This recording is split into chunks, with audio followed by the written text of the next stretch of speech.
ಶ್ರಾವಣಿ ಎಲ್ಲ ಕೇಳಿಸ್ಕೊಂಡ್ಬಿಟ್ಟ?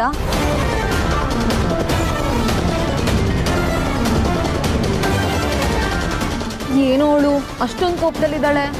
ಅಷ್ಟೇ, ನನ್ನ ಕತೆ ಮುಗೀತು. ಅಟ್ಲೀಸ್ಟ್ ಅವಳ ಹತ್ರ ಸಾರಿ ಆದರೂ ಕೇಳಿ ಫ್ರೆಂಡ್ ಆಗಾದರೂ ಇರ್ತೀನಿ.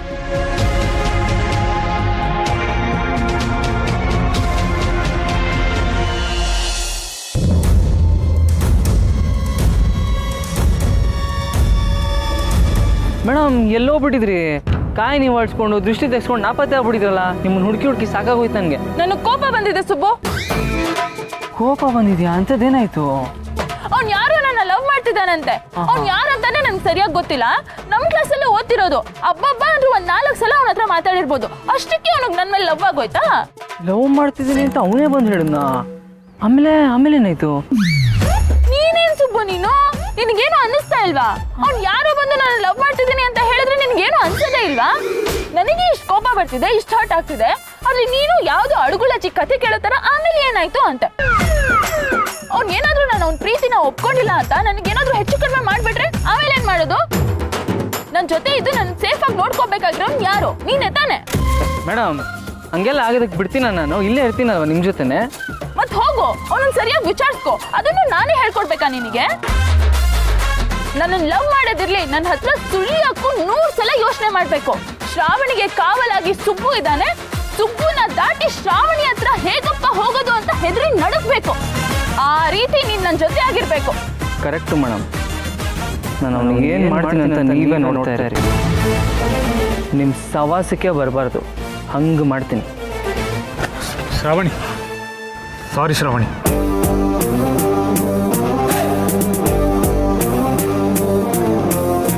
ಶ್ರಾವಣಿ,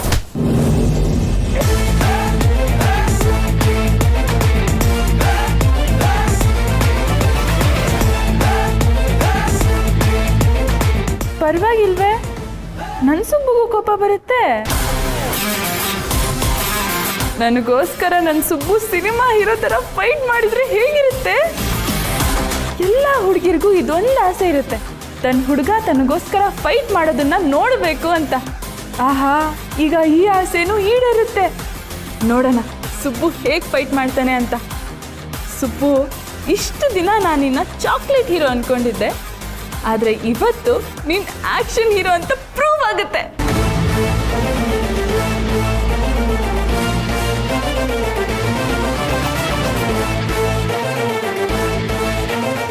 ಏನು ಬ್ರದರ್, ಒಂದು ಹುಡುಗಿ ಮನಸ್ಸಲ್ಲಿ ಏನಿದೆ ಅಂತ ತಿಳ್ಕೊಳ್ದಿರಾನೆ ಪ್ರೀತಿ ಪ್ರೀತಿ ಅಂತ ಹಿಂದೆ ಬಿದ್ದಿದ್ದೀರಲ್ಲ, ಇದು ಸರಿನಾ? ಅಲ್ಲ, ನೀವು ಕಾಲೇಜ್ಗೆ ಏನಕ್ಕೆ ಬರ್ತೀರಾ? ಓದಕ್ಕೆ ತಾನೇ ಬರ್ತೀರಾ? ಓದೋದು ಬಿಟ್ಟು ಈ ಥರ ಪ್ರೀತಿ ಪ್ರೇಮ ಅಂತ ಟೈಮ್ ವೇಸ್ಟ್ ಮಾಡಿದ್ರೆ ಜೀವನದಲ್ಲಿ ಸಾಧನೆ ಮಾಡೋದಕ್ಕಾಗತ್ತಾ? ಜೀವನ ಅಂದರೆ ಪ್ರೀತಿ ಪ್ರೇಮ ಮದುವೆ ಸಂಸಾರ ಅಲ್ಲ. ಜೀವನ ಅಂದರೆ ಸಾಧನೆ. ಸಾಧನೆ ಮಾಡೋದೇ ಜೀವನ. ಇವನು ಫೈಟ್ ಮಾಡ್ತಾನೆ ಅನ್ಕೊಂಡ್ರೆ ಫಿಲಾಸಫಿ ಹೇಳ್ತಿದ್ದಾನೆ. ಕರ್ಮ. ಅದು ಸರಿ, ಶ್ರಾವಣಿ ಮೇಡಮ್ನ ಪ್ರೀತಿ ಮಾಡ್ತೀನಿ ಅಂತ ಹೇಳ್ತಿದ್ಯಲ್ಲ, ಶ್ರಾವಣಿ ಮೇಡಮ್ ಬಗ್ಗೆ ನಿಂಗೆ ಏನು ಅನ್ಕೊಂಡಿದ್ಯಾ?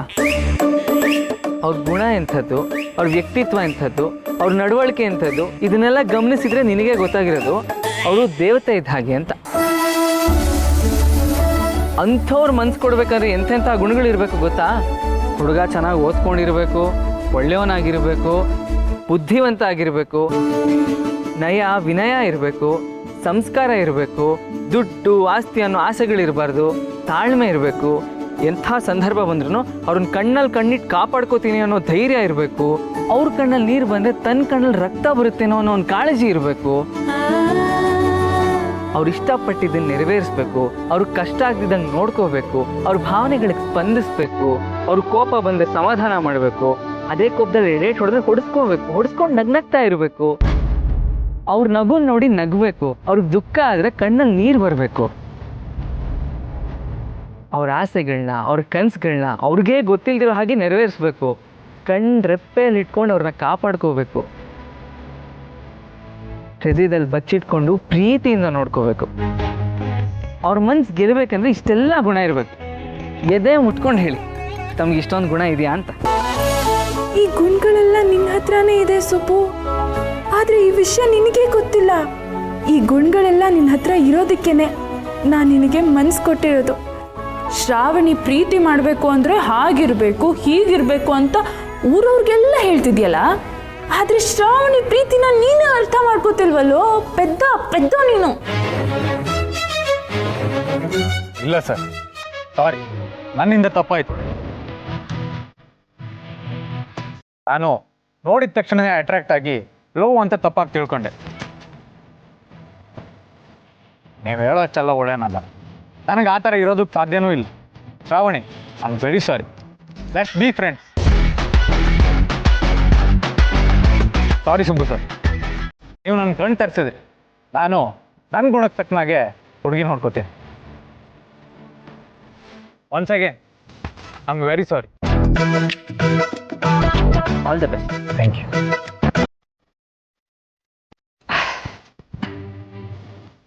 ಹೆಂಗೆ ಮೇಡಮ್, ಹೆಂಗಿತ್ತು ನೋಡಿದ್ರಾ?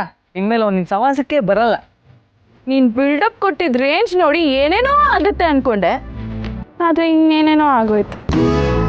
ದೊಡ್ಡ ಫೈಟ್ ಆಗುತ್ತೆ ಅನ್ಕೊಂಡೆ, ಆದರೆ ಎಲ್ಲ ಕೂಲಾಗಿ ಸಾರ್ಟ್ ಆಯ್ತು.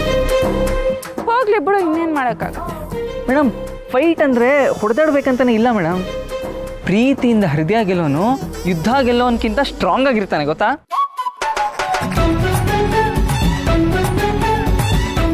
ಹೇ ಸುಬ್ಬು, ನಿನ್ ಮಾತು ಕೇಳ್ತಾ ಕೇಳ್ತಾ ನಾನು ಪಾಸ್ ಆಗಿದ್ದೀನಿ. ಇದನ್ನ ಎಂಜಾಯ್ ಮಾಡಬೇಕು, ಈ ಖುಷಿನ ಸೆಲೆಬ್ರೇಟ್ ಮಾಡಬೇಕು ಅನ್ನೋದೇ ನಾನು ಮರ್ತೋಗಿದ್ದೀನಿ. ನಡಿ ನಡಿ, ಮೊದಲು ಮನೆಗೆ ಹೋಗೋಣ. ನಡಿ ಬನ್ನಿ.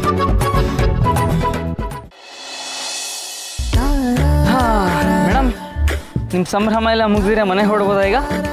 ಶ್ರಾವಣಿ, ಶ್ರಾವಣಿ, ಶ್ರಾವಣಿ ಹೊರಟ್ಬಿಟ್ಟ. ನೀನ್ ಪಾಸ್ ಆಗಿದ್ದಕ್ಕೆ ಕಾಲೇಜ್ಗೇನೋ ಪೂಜೆ ಮಾಡಿದೆ, ಆದ್ರೆ ಫ್ರೆಂಡ್ಸ್ಗೆಲ್ಲ ಪಾರ್ಟಿ ಕೊಡೋದನ್ನೇ ಮರ್ತ್ಬಿಟ್ಟಾ? ಹೌದೌದು, ನನಗಂತೂ ಪಾರ್ಟಿ ಬೇಕೇ ಬೇಕು. ಅಲ್ಲ, ನಿಮ್ಮ ರಿಸಲ್ಟ್ ಎಲ್ಲ ಏನಾಯ್ತು? ಪಾಸ್ ಆಗ್ತಾ ನಾವೆಲ್ಲ ಪಾಸ್ ಆಗಿದೆ. ಎಷ್ಟು ಮಾರ್ಕ್ಸು? ನಂದು 60%. 45%. ನಂದು 88%. ಓಹೋ ನಂದು 65%. ಓಹ್, ಎಲ್ಲ ಫಸ್ಟ್ ಕ್ಲಾಸು ಡಿಸ್ಟಿಂಕ್ಷನಲ್ಲಿ ಪಾಸ್ ಆಗಿದ್ದೀರಾ. ಆದರೆ ಜಸ್ಟ್ ಪಾಸ್ ಆದವ್ರ ಹತ್ರ ಟ್ರೀಟ್ ಕೇಳ್ತಾ ಇದ್ದೀರಲ್ಲ, ಇದು ಸರಿನಾ? ಅನ್ಯಾಯ ಅಲ್ವಾ? ಏನ್ ಸುಬ್ಬು ನೀನು ಜಸ್ಟ್ ಪಾಸ್ ಅಂತ ಅಷ್ಟು ಕೇವಲವಾಗಿ ಮಾತಾಡ್ತಿದ್ಯಾ? ಜಸ್ಟ್ ಪಾಸ್ ಆಗೋರ್ ಬೆಲೆ ಏನಂತ ಗೊತ್ತಾ ನಿನಗೆ? ಫಸ್ಟ್ ಕ್ಲಾಸಲ್ಲಿ ಪಾಸ್ ಆಗ್ತಾರೆ ನೋಡು, ಅವ್ರಿಗೆ ಏನೂ ಟೆನ್ಷನ್ ಇರಲ್ಲ. ಅದೇ ಜಸ್ಟ್ ಪಾಸ್ಗೋಸ್ಕರ ಕಾಯ್ತಾ ಇರ್ತಾರಲ್ಲ, ಅವ್ರಿಗೆ ಎಷ್ಟು ಟೆನ್ಷನ್ ಇರುತ್ತೆ ಅಂತ ಗೊತ್ತಾ ನಿನಗೆ? ರಿಸಲ್ಟ್ ಬಂದು ಜಸ್ಟ್ ಪಾಸ್ ಅಂತ ಗೊತ್ತಾದ್ರೆ ಸಾಕು, ಅದು ಅವ್ರ ಪಾಲಿಗೆ ಜೀವನದಲ್ಲೇ ಬೆಸ್ಟ್ ಡೇ ಆಗಿರುತ್ತೆ. ಜಸ್ಟ್ ಪಾಸ್ ಆಗೋರಿಗೆ ಜವಾಬ್ದಾರಿ ಜಾಸ್ತಿ. ಫಸ್ಟ್ ಕ್ಲಾಸಲ್ಲಿ ಪಾಸ್ ಆಗ್ತಾರೆ ನೋಡು, ಅವ್ರಿಗೆ ಯಾವ ಟೆನ್ಷನೂ ಇರಲ್ಲ. ಮುಂದೆ ಯಾವ ಕಾಲೇಜಿಗೆ ಸೇರ್ಕೋಬೇಕು, ಯಾವ ಕೋರ್ಸ್ ಮಾಡಬೇಕು, ಇಷ್ಟೇ ಯೋಚನೆ ಇರುತ್ತೆ. ಅದೇ ಜಸ್ಟ್ ಪಾಸ್ ಆಗ್ತಾರಲ್ಲ, ನಾನದು ಹೆಂಗೆ ಪಾಸ್ ಆಗ್ಬಿಟ್ಟೆ, ವ್ಯಾಲ್ಯೂಯೇಷನ್ ಮಾಡೋರ್ ಗಮನ ಎಲ್ಲಿತ್ತು, ಮನೆಯವ್ರಿಗೆ ವಿಷಯ ಹೇಗೆ ಹೇಳಿ, ಫ್ರೆಂಡ್ಸ್ಗೆಲ್ಲ ಪಾರ್ಟಿ ಎಲ್ಲಿ ಕೊಡಿಸ್ಲಿ, ಕೆಲಸ ಹೇಗೆ ಹುಡುಕ್ಲಿ, ಇದು ಅದು ಮತ್ತೊಂದು ಅಂತ ಏನೇನೋ ಯೋಚನೆ ಇರುತ್ತೆ. ಎಲ್ಲ ಮ್ಯಾಚಲ್ಲೂ ಸೆಂಚುರಿ ಮಾಡ್ತಾರಲ್ಲ, ಅವ್ರಿಗೆ ಸೆಂಚುರಿ ಬೆಲೆನೇ ಗೊತ್ತಿರಲ್ಲ. ಅದೇ 10 ಮ್ಯಾಚಲ್ಲೂ 99 ಔಟ್ ಆಗ್ತಾರೆ ನೋಡು, ಅವರಿಗೆ ಸೆಂಚುರಿ ಬೆಲೆ ಏನು ಅಂತ ಗೊತ್ತಿರೋದು. ಅದೇ ಥರ 33-34 ಮಾರ್ಕ್ಸ್ ತೆಗೆದು ಜಸ್ಟ್ ಮಿಸ್ ಆಗಿ ಜಸ್ಟ್ ಫೇಲ್ ಆಗ್ತಾರಲ್ಲ, ಅವರು ಜಸ್ಟ್ ಪಾಸ್ ಆಗೋದು ಅಂದರೆ ಯುದ್ಧ ಗೆದ್ದ ಹಾಗೆ. ನಾನು ಜಸ್ಟ್ ಪಾಸ್ ಆಗಿರೋದಕ್ಕೆ ಎಲ್ರಿಗೂ ಫಸ್ಟ್ ಕ್ಲಾಸ್ ಆಗಿ ಪಾರ್ಟಿ ಕೊಡಿಸ್ತೀನಿ. ಆದರೆ ಅದಕ್ಕೂ ಮೊದಲು ಮನೆಗೆ ಹೋಗಿ ಅಪ್ಪಂಗೆ ಈ ವಿಷಯ ಹೇಳಿ ನಿಮಗೆಲ್ಲ ನಾನು ಸಂಜೆ ಸಿಗ್ತೀನಿ. ಆದರೆ ಪಾರ್ಟಿ ಯಾವಾಗ ಎಲ್ಲಿರುತ್ತೆ ಎಲ್ಲ ಡೀಟೇಲ್ಸು ನಿಮಗೆ ವಾಟ್ಸಪ್ ಗ್ರೂಪಲ್ಲಿ ಹಾಕ್ತೀನಿ. ಓಕೆನಾ? ಓಕೆ ಶ್ರಾವಣಿ, ಖಂಡಿತ ಬರ್ತೇವೆ ನಾವು. ಓಕೆ, ಸರಿ, ಹಾಗಿದ್ರೆ ನಾವಿನ್ನು ಹೊರಡ್ತೀವಿ. ಸಂಜೆ ಮೀಟ್ ಮಾಡೋಣ. Once again congrats. Thank you. Bye Shravani.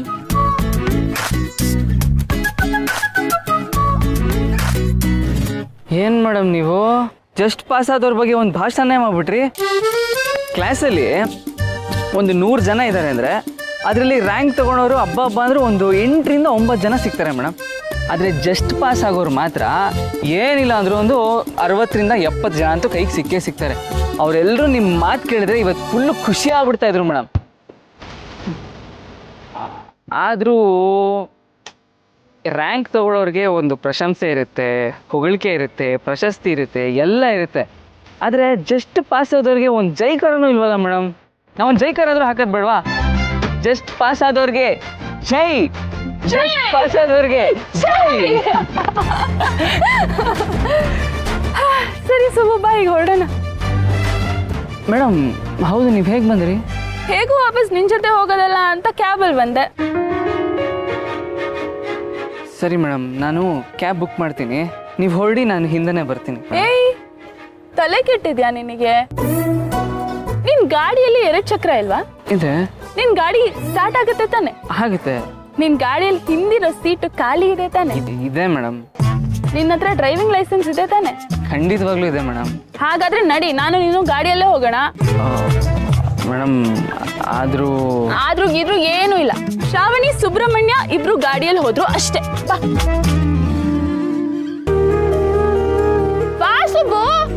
ಬಂದೆ ಮೇಡಮ್.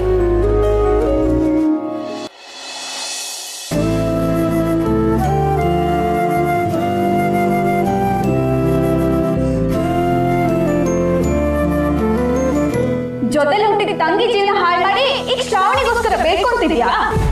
ನಿನ್ನೆ ನನ್ನ ಮದುವೆ ಮಾತುಕತೆ ಇದೆ ಅಂತ ಗೊತ್ತಿದ್ರು ಕೂಡ ಶ್ರಾವಣಿ ಜೊತೆ ಊರೆಲ್ಲ ಸುತ್ಕೊಂಡು ಒಂದಿನ ಬಿಟ್ಟು ಬರ್ತಿದ್ಯಲ್ಲ. ಈಗ ನನ್ನ ಜೀವನ ಹಾಳಾಯ್ತು, ನಾನು ಯಾವ ದೇವ್ರ ಹತ್ರ ಬೇಡ್ಕೊಳ್ಳಿ? ಮೇಡಮ್ ತೊಗೊಳ್ಳಿ. ನಾನು ಹೇಳೋದು ಕೇಳಿ ಮೇಡಮ್, ನೀವು ಕ್ಯಾಬಲ್ಲಿ ಹೋಗಿ ನನ್ನ ಗಾಡಿಲೇ ಹಿಂದೆ ಫಾಲೋ ಮಾಡ್ತೀನಿ. ನೀನ್ ನನ್ನನ್ನು ಫಾಲೋ ಮಾಡ್ಲೇಬೇಕು. ಆದ್ರೆ ಈಗ ನಾನು ಕ್ಯಾಬಲ್ಲಿ ಹೋಗ್ತಾ ಇಲ್ಲ, ನಾನು ನಿನ್ ಜೊತೆ ಗಾಡಿಯಲ್ಲಿ ಹೋಗ್ತಿದ್ದೀನಿ ಅಷ್ಟೇ. ಮೇಡಮ್ ತುಂಬಾ ಬಿಸಿಲಿದೆ, ನೀವು ಕ್ಯಾಬಲ್ಲಿ AC ಹಾಕೊಂಡು ಆರಾಮಾಗಿ ಕೂಲಾಗಿ ಹೋಗಿ ಮೇಡಮ್. ಏನು ಬಿಸಿಲಿದ್ಯಾ? ರಾತ್ರಿ ಮಳೆ ಬಂದಿದೆ, ಈಗಲೂ ಮಳೆ ಬರೋ ತರ ಇದೆ, ನೀನ್ ಬಿಸಿಲಿದೆ ಅಂತಿದ್ಯಲ್ಲ ಸುಬ್ಬು. ಇಲ್ಲ, ಅದೇ ಹೇಳಕ್ ಬಂದೆ, ಬಿಸಿಲಿಲ್ಲ, ಮಳೆ ಬರೋ ತರ ಇದೆ. ನೀವು ಕ್ಯಾಬಲ್ಲಿ ಹೋಗಿ ಮೇಡಮ್, ನಾನು ಹಿಂದೆ ಗಾಡಿ ಫಾಲೋ ಮಾಡ್ತೀನಿ. ಛೇ, ಎಂಥ ವೇಸ್ಟ್ ಫೆಲ್ಲೋನು ನೀನು. ಮಳೆಲಿ ನಿನ್ ಜೊತೆಲಿ ಬೈಕಲ್ಲಿ ಬೆಂಗಳೂರು ರೋಡ್ಗಳಲ್ಲಿ ಓಡಾಡ್ತಿದ್ರೆ ಸ್ವರ್ಗಕ್ಕೆ 3 ಕಿಲೋಮೀಟರ್ ಅನ್ಸಲ್ವಾ? ರೊಮ್ಯಾಂಟಿಕ್ ಆಗಿ ಯೋಚನೆ ಮಾಡಲ್ವಲ್ಲೋ ಗೂಬೆ ಸುಬ್ಬ. ಮೇಡಮ್ ಕೋಪ ಮಾಡ್ಕೋಬೇಡಿ, ನಾನು ಕ್ಯಾಬ್ ಬುಕ್ ಮಾಡ್ತೀನಿ. ಅದೆಲ್ಲ ಆಗಲ್ಲ. ಇನ್ಮೇಲೆ ಈ ಬೈಕ್ ಓಡಿಸೋ ನೀನು, ಈ ಬೈಕ್ ಹಿಂದಿರೋ ಸೀಟು ಎಲ್ಲ ನಂದೆ.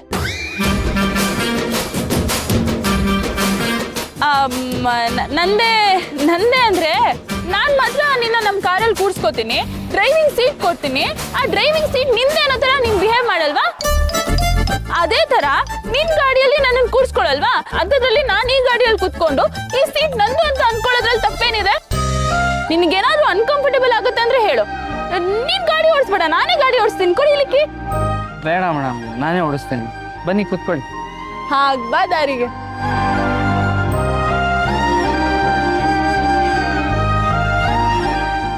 ಆಹಾ, ಎಂಥ ಅದೃಷ್ಟ ನಂದು. ಜೀವನ ಈಗಷ್ಟೇ ಸರಿ ಹೋಗ್ತಿದೆ ಅನ್ನಿಸ್ತಿದೆ. ಒಂದಲ್ಲ ಒಂದು ಕಾರಣಕ್ಕೆ ಅಪ್ಪ ನನಗೆ ಹತ್ತಿರ ಆಗ್ತಿದ್ದಾರೆ. ಅಜ್ಜಿ ಸಿಕ್ಕಿದ್ರು, ಸಾಲಿಗ್ರಾಮಕ್ಕೆ ಹೋಗಿ ಬಂದೆ, ಅಮ್ಮನ ನೋಡಿದೆ, ಜೊತೆಗೆ ನನ್ನ ಹೃದಯದಲ್ಲಿರೋ ಹುಡುಗ ಯಾರು ಅನ್ನೋದು ಗೊತ್ತಾಯಿತು. ಇನ್ನೇನು ಬೇಕು ಈ ಜೀವಕ್ಕೆ? ಬದುಕಲ್ಲಿ ಜೊತೆ ಆಗಬೇಕಾಗಿರೋ ಹುಡುಗನ ಜೊತೆ ಬೈಕಲ್ಲಿ ಈ ಥರ ಹೋಗ್ತಾ ಇದ್ರೆ ಆಕಾಶದಲ್ಲಿ ತೇಲಾಡ್ತಿದ್ದೀನೇನೋ ಅನಿಸುತ್ತೆ.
ಸಹಚಾರಿ ನೀನು ನನಗೆ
ಸಾಗಿ ಎಲ್ಲ ಕನಸು ಜಗವೀಗ ಏನು ಸೊಗಸು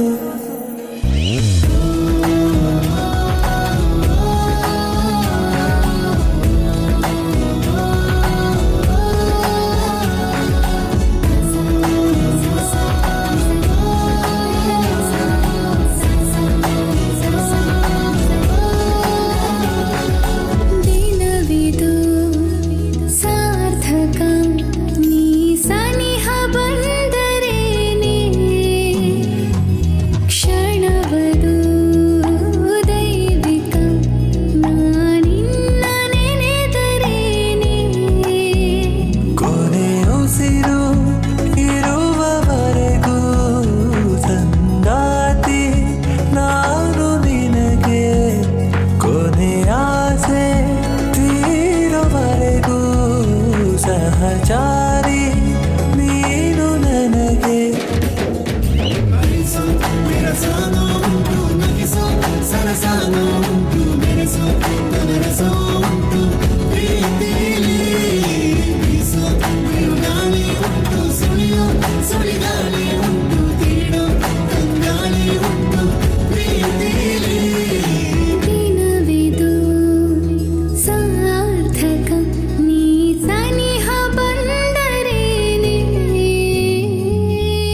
ಶ್ರೀಮಂತಿಗೆ ಸುಪ್ಪತ್ತಿಗೆ ಮೇಲೆ ಸಿಗದೆ ಇರೋ ನೆಮ್ಮದಿ ನನಗೆ ನಿನ್ನ ಹೆಗಲ ಮೇಲೆ ಸಿಗುತ್ತೆ ಸುಬ್ಬು. ನೀನು ನನ್ನ ಜೊತೆ ಆಗಿದ್ರೆ ಅಷ್ಟೇ ನನ್ನ ಜೀವನ ಪೂರ್ತಿ ಅನ್ಸೋದು. ಇದ್ಬಿಡು ಸುಬ್ಬು, ಹೀಗೆ ನನ್ನ ಕಡೆ ಉಸಿರಿರೋವರೆಗೂ ನನ್ನ ಜೊತೆ ನನ್ನವನಾಗಿದ್ಬಿಡು.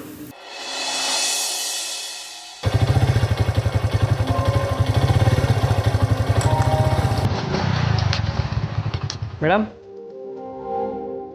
ಮೇಡಮ್ ಮನೆ ಬಂತು.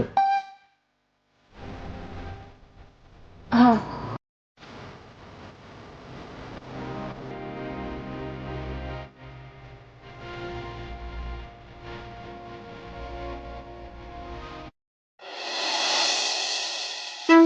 ಇಲ್ಲೇ ಇದಾರಲ್ಲ, ಮಾವನ್ ಜೊತೆ ಮೇಲ್ಗಡೆ ಇದ್ದಾರೆ. ನೀವು ಮತ್ತೊಂದ್ಸಲ ಅವ್ರಿಗೆ ಕಾಲ್ ಟ್ರೈ ಮಾಡಿ, ಕನೆಕ್ಟ್ ಆಗುತ್ತೆ. ಹಾ ಚಿಕ್ಕಮ್ಮ ಚಿಕ್ಕಮ್ಮ ಚಿಕ್ಕಮ್ಮ ಚಿಕ್ಕಮ್ಮ ಚಿಕ್ಕಮ್ಮ ಚಿಕ್ಕಮ್ಮ ಚಿಕ್ಕಮ್ಮ ಚಿಕ್ಕಮ್ಮ. ಅಯ್ಯೋ, ಏನಾಯ್ತು ಶ್ರಾವಣಿ? ಏನ್ ಇಷ್ಟು ಖುಷಿಯಾಗಿದ್ಯಾ? ನಾನು ಪಾಸ್ ಆಗಿದ್ದೀನಿ. ನಾನು ಪಾಸ್ ಆಗಿದ್ದೀನಿ ಚಿಕ್ಕಮ್ಮ. ಓ, ಕಂಗ್ರ್ಯಾಚುಲೇಷನ್. ನನ್ನಿಂದ ನಂಬಕ್ಕೆ ಆಗ್ತಿಲ್ಲ ಶ್ರಾವಣಿ. ಆಗ್ತಿಲ್ಲ ಅಲ್ವಾ? ನನಗೂ ಅಷ್ಟೇ ನಂಬಕ್ಕೆ ಆಗ್ಲಿಲ್ಲ. ಆದ್ರೆ ನಂಬಲೇಬೇಕು ಚಿಕ್ಕಮ್ಮ. ಮತ್ತೆ ಮತ್ತೆ ಮತ್ತೆ ಮತ್ತೆ ಚೆಕ್ ಮಾಡಿದೆ. ನಾನು ನಿಜವಾಗ್ಲೂ ಪಾಸ್ ಆಗಿದ್ದೀನಿ. ತುಂಬಾ ಒಳ್ಳೆ ಸುದ್ದಿ ಹೇಳಿದ್ಯಾ. ಮೊದ್ಲು ಈ ಸಿಹಿ ಸುದ್ದಿನ ನೀನು ಬಾವನ ಹತ್ರ ಹೇಳ್ಬೇಕು. ಬಾ. ಚಿಕ್ಕಮ್ಮ, ಅಪ್ಪನ ಹತ್ರ ಈ ವಿಷಯ ಹೇಳೋದು ನನಗೆ ಒಂಥರ ಮುಜುಗರ ಆಗ್ತದೆ ಚಿಕ್ಕಮ್ಮ. ಖುಷಿಯಿಂದ ಹೇಳ್ಬೇಕಾಗಿರೋ ವಿಷಯಕ್ಕೆ ಮುಜುಗರ ಯಾಕಮ್ಮ? ಖುಷಿಯಿಂದ ಹೇಳ್ಕೊಳ್ಳೋಣ ಅಂತಾನೆ ಬಂದೆ ಚಿಕ್ಕಮ್ಮ. ಆದರೆ ಇಷ್ಟು ವರ್ಷ ನಾನು ಫೇಲ್ ಆದಾಗೆಲ್ಲ ಅಪ್ಪ ತುಂಬ ಬೇಜಾರು ಮಾಡ್ಕೋತಾ ಇದ್ರು. ಪ್ರತಿ ವರ್ಷ ನನ್ನ ರಿಸಲ್ಟ್ ಬಂದಾಗ ಅದು ನೆಗೆಟಿವ್ ಆಗಿರುತ್ತೆ ಅಂತಾನೆ ಅನ್ಕೋತಾ ಇದ್ರು. ಅದೇ ತರ ಈ ಸಲನೂ ನನ್ನ ರಿಸಲ್ಟ್ ಬಗ್ಗೆ ಅಪ್ಪ ಗಮನನೇ ಕೊಟ್ಟಿರಲ್ಲ. ಅಂಥದ್ರಲ್ಲಿ ಈಗ ಹೋಗಿ ನನ್ನ ಅಪ್ಪನ ಹತ್ರ ನಾನು ಪಾಸ್ ಆಗಿದ್ದೀನಿ ಅಂತ ಹೇಳ್ಕೊಳಕ್ಕೆ ನನಗೆ ಒಂಥರ ಮುಜುಗರ, ಒಂಥರ ಖುಷಿ, ಒಂಥರ ಸಂಭ್ರಮ. ನನಗೆ ಏನಾಗ್ತಿದೆ ಅಂತಾನೆ ನನಗೆ ಗೊತ್ತಾಗ್ತಿಲ್ಲ ಚಿಕ್ಕಮ್ಮ. ನೀನು ತುಂಬಾ ಎಕ್ಸೈಟ್ ಆಗಿದ್ಯಾ, ಅದಕ್ಕೆ ನಿನಗೆ ಹೀಗೆಲ್ಲ ಅನ್ನಿಸ್ತಾ ಇದೆ ಹುಚ್ಚು ಹುಡುಗಿ. ಹೌದು, ತುಂಬಾ ತುಂಬಾ ತುಂಬಾನೇ ಎಕ್ಸೈಟ್ ಆಗಿದ್ದೀನಿ ನಾನು. ನಾನು ಪಾಸ್ ಆಗಿರೋ ವಿಷಯನ ಅಪ್ಪನಿಗೆ ನಾನು ಸ್ಪೆಷಲ್ ಆಗಿ ಹೇಳ್ಬೇಕು. ಸ್ಪೆಷಲ್ ಆಗಿ ಹೇಳ್ತೀರಾ ಮೇಡಮ್? ಜಸ್ಟ್ ಪಾಸ್ ಆಗಿರೋದು ನೀವು, ಅದ್ರ ಸ್ಪೆಷಲ್ ಏನಿದೆ? ಹಂಗೆ ಹೋಗಿ ಹೇಳಿ, ಪರವಾಗಿಲ್ಲ. ಏನ್ ಸುಬ್ಬು ನೀನು, ಜಸ್ಟ್ ಪಾಸ್ ಅಂದ್ರೆ ಏನಂತ ಗೊತ್ತಾ ನಿನಗೆ? ಗೊತ್ತು. ಅದ್ರ ಬಗ್ಗೆ ಒಂದು ದೊಡ್ಡ ಭಾಷಣನೇ ಮಾಡ್ಬಿಟ್ಟಿದ್ದೀರಾ. ಕರೆಕ್ಟ್ ಮೇಡಮ್, ಯಜಮಾನ್ರಿಗೆ ನೀವು ಸ್ಪೆಷಲ್ ಆಗಿ ಹೇಳಬೇಕು, ಇದನ್ನ ಸ್ಪೆಷಲ್ ಆಗಿ ಹೇಳಿ. ಅಲ್ವಾ? ಕರೆಕ್ಟ್ ಅಲ್ವಾ? ಹಾಗಾದ್ರೆ ಬಾ ಅಪ್ಪಂಗೆ ಹೋಗಿ ವಿಷಯ ಹೇಳೋಣ. ಅಯ್ಯಯ್ಯೋ, ಸ್ವೀಟ್ ತಂದಿಲ್ವಲ್ಲ ಮೇಡಮ್? ಅಯ್ಯೋ ಹೌದಲ್ವಾ ಸುಬ್ಬು, ನನಗೂ ನೆನಪೇ ಆಗ್ಲಿಲ್ಲ. ನಿನ್ ಜೊತೆ ಬರ್ತಿದ್ರೆ ಬೇರೆ ಏನೂ ನೆನಪಾಗಲ್ಲ. ಮೇಡಮ್ ಏನು ಯೋಚನೆ ಮಾಡ್ತಿದ್ದೀರಾ? ಏನಿಲ್ಲ, ಅದೆಲ್ಲ ನಿನಗೆ ಅರ್ಥ ಆಗಲ್ಲ. ಸಿಹಿ ಯಾಕೆ? ಸಿಹಿ ಸುದ್ದಿನೇ ಇದೆಯಲ್ಲ, ಅದನ್ನೇ ಸ್ಪೆಷಲ್ ಆಗಿ ಹೇಳೋಣ. ಶ್ರಾವಣಿದ್ ಯಾಕೋ ಅತಿ ಆಗ್ತಿದೆ ಪಾಪ. ಸುಬ್ಬುಗಿದ್ಯಾವುದು ಅರ್ಥನೇ ಆಗ್ತಿಲ್ಲ. ನಾನು ಹೇಗಾದರೂ ಮಾಡಿ ಇಂಡೈರೆಕ್ಟ್ ಆಗಾದರೂ ಸರಿ ಸುಬ್ಬುಗೆ ಹುಷಾರಾಗಿರಕ್ಕೆ ಹೇಳಬೇಕು.